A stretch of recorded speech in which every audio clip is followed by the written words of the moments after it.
안녕하세요, 엘렉트로캠입니다. 오늘은 한번 이 테슬라의 특히 이제 모델 3의 배터리 팩이 내년부터 더 늘어납니다. 참 대단한데요. 가격은 아마 그대로 묶을 확률이 높은데 배터리는 더 늘어납니다. 정말 차가 날이 갈수록 좋아지는데요. 꼭 전자기기 같습니다. 죽을 때 사야지.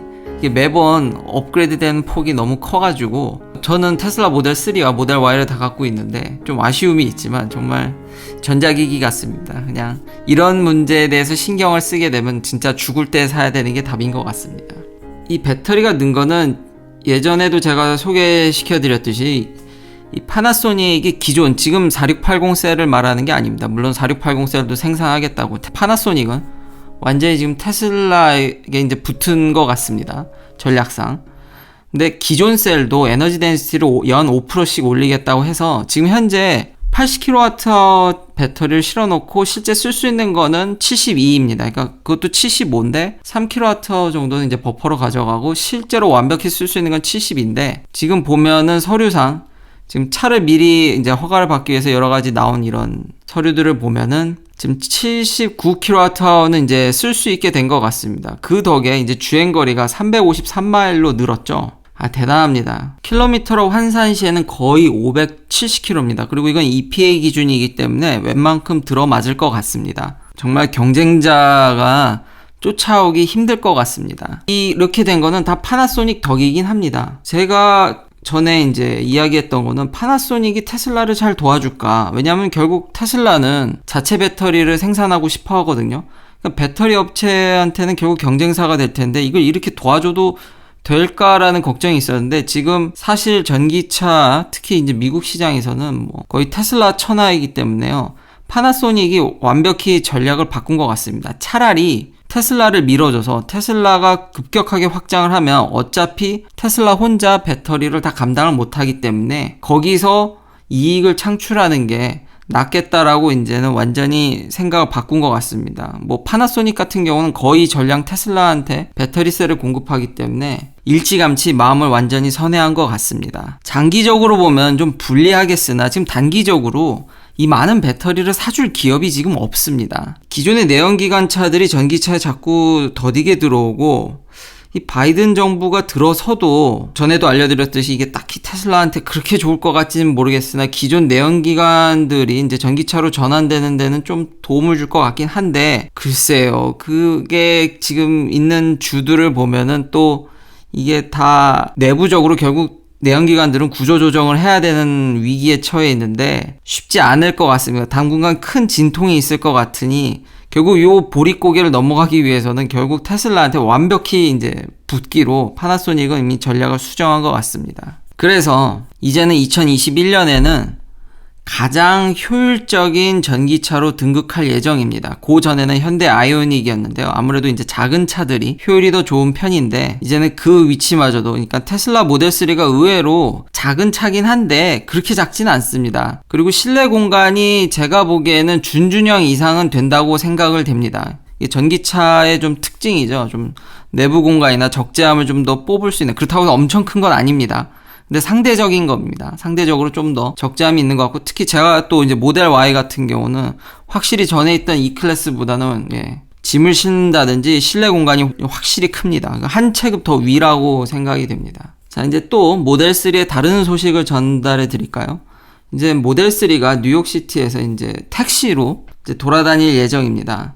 저는 이게 왜 이렇게 빨리 안 왔나 의아하게 생각했거든요. 왜냐면 뉴욕시티에서 진짜 이 테슬라 모델 3만큼 좋은 택시는 없다고 생각을 합니다. 근데 아무래도 기존에 이런 저항들이 있지 않았나. 전기차에 대한 약간 거부감 그리고 충전 문제들 그런 것들이 있어서 좀 도입이 늦어지지 않았나 생각되는데 지금은 이게 최고의 택시인 이유가 뭐냐면 아까 말씀드렸듯이 크기 대비 짐을 실을 공간이 꽤 되고요. 그래도 그렇게 작은 차가 아닙니다. 이게 모델 3가. 그리고 제가 모델 3를 갖고 있으면서 느끼는 점은 뭐 배터리 디그레이데이션 같은 경우도 거의 지금 제가 3만 킬로를 넘게 뛰었죠.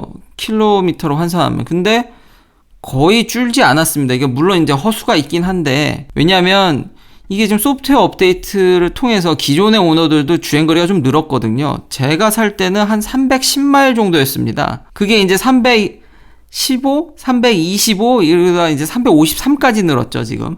새 차도 계속 늘어나지만 기존 오너들도 조금씩 늘어서 이게 배터리 디그레이데이션이 생겼는데 소프트웨어적으로 관리를 잘해서 조금 늘린 게 있으니까 뭐 여튼 딱히 뭐 아예 없다라고 얘기하기는 어렵지만 사실상 지금 어쨌든 주행거리는 거의 줄지 않았다고 한 3%, 2%, 3%? 근데 이제 또 날이 좀 따뜻해지면 주행거리가 또 느니까요. 지금 풀로 충전하면 날이 따뜻할 때는 300마일이 여전히 넘습니다. 그렇기 때문에 배터리 디그레이데이션이 걱정이 없는 데다가 이 메인테넌스 역시도 거의 제가 뭐 오일을 갈았겠습니까? 뭘 했겠습니까? 거의 유지하는데 돈이 잘 들지 않습니다. 10만 마일이죠. 그러니까 16만 킬로를 뛰고도 이분이 이야기하기를 지금 이분도 100% 충전하면 날이 좀 많이 따뜻하셨나 봅니다. 이게 좀 온도 차이를 타긴 하는데 이분도 300마일이 넘는답니다. 이거 2018년형 롱레인지인데 이 16만 킬로를 뛰면서 쓴 전기값이라든지 그리고 메인테넌스 타이어를 간다든지 그래도 오일을 안 갈 뿐 몇 개는 갈아야 되니까요. 그런 것들을 했을 시에 이분이 토탈 그 정도를 가지고 운영하시면서 뛴 게 5,000불이 좀 되지 않습니다. 그러니까 엄청 낮은 거죠, 이 정도면. 제가 체감하기에도 그렇습니다. 그러니까 이게 전기차의 장점이죠. 그렇기 때문에 택시로 더할 나위 없이 좋은 거죠. 물론 이제 그전에는 아무래도 업프런트로 처음에 내야 될 돈이 좀 비싸긴 했지만 지금 모델 3 같은 경우는 가격이 많이 내려왔으니까요. 충분히 이제는 경쟁력이 매우 좋다라고 할 수 있고요. 또 하나 간과하지 말아야 될 사실이 좀 재미난 사실로 이제 받아들여 주시면 약간의 상식? 맨하탄에 가스스테이션이 몇 개나 있을 것 같습니까? 제가 이렇게 맨하탄을 돌아보면은 가스스테이션 찾기가 되게 어렵습니다. 거의 없습니다. 진짜 외곽으로 나가야 되는 거죠. 2016년에는 가스스테이션이 한 52개 정도 있었는데 지금 그마저도 한 30개, 31 정도로 줄었습니다.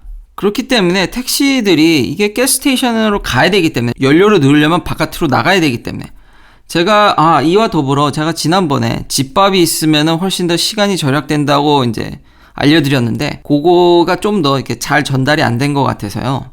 그러니까 장거리 가면은 여전히 충전이 그러니까 슈퍼차저가 잘 깔려 있고 빠르긴 하지만 여전히 가스스테이션 이렇게 휘발유 대비 여전히 불편한 점이 여전히 조금은 있습니다. 그런데 출퇴근이면 이게 이야기가 달라집니다. 그냥 집에 가스스테이션이 있다고 생각하시면 되는 거죠. 굳이 싼 주유소를 찾지 않더라도 뭐 한국은 더 가까울진 모르겠으나 저 같은 경우는 그래도 3분, 5분은 나가서 채워서 다시 와야 되거든요.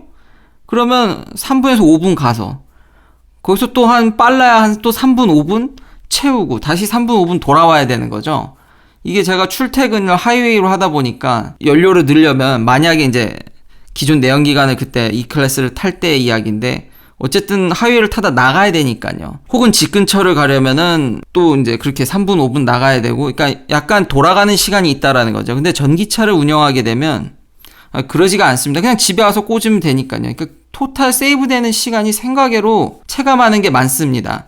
근데 이제 장거리는 얘기가 다릅니다. 그리고 뉴욕 맨하탄의 이 기름값 좀 보십시오. 이게 외곽으로 가면 이렇게 어퍼스테이트나 이제 맨하탄 좀 바깥으로 나가면 가격이 싸지지만 막 파이낸셜 디스트릭이라든지 거의 뭐 한복판에서의 그 기름값을 보십시오. 지금 저희 동네가 혹은 미국 평균이 현재 이거는 이제 시간마다 다르겠지만 날짜마다 다르겠지만 현재 한 2불 정도인데 일단 맨하탄은 뭐 10% 20%는 더 받아야죠. 근데 3불짜리도 존재합니다. 그러니까 싸지가 않죠. 저런 대도시 안에서는.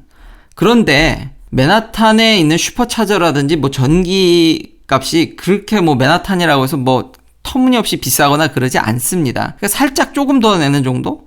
보통 평균이 미국 평균이 28센트인데 킬로와트당 맨하탄이라고 해서 그때 제가 맵을 이렇게 찍어보면 이게 29센트? 그러니까 30센트를 넘진 않습니다. 근데 요즘 또 시간이나 이런 것들도 적용을 해서 뭐 피크타임에는 30센트로 가고 밤에는 17센트, 뭐 18센트 이렇게 좀 떨어지는 그런 슈퍼차저도 있긴 한데요. 여튼 이렇게 터무니없게 비싸지 않습니다. 그렇다면 혹은 완속 충전기를 할 수도 있겠죠. 좀 빠른 완속 충전기로 이제 하면은 자기가 이제 화장실을 간다든지 뭐 밥을 먹을 때라든지 이런 택시들 전용 충전소를 이건 전기로 하니까 이제 마련해 놔서 훨씬 더 제가 봤을 때 이 맨하탄 같은 복잡한 도심에는 이런 테슬라 모델 3라든지 혹은 뭐 전기 택시들이, 전기차 택시가 훨씬 더 유리한 것 같습니다. 긴 영상 시청해주셔서 감사합니다. 내일도 테슬라 관련 이야기들로 찾아뵙겠습니다.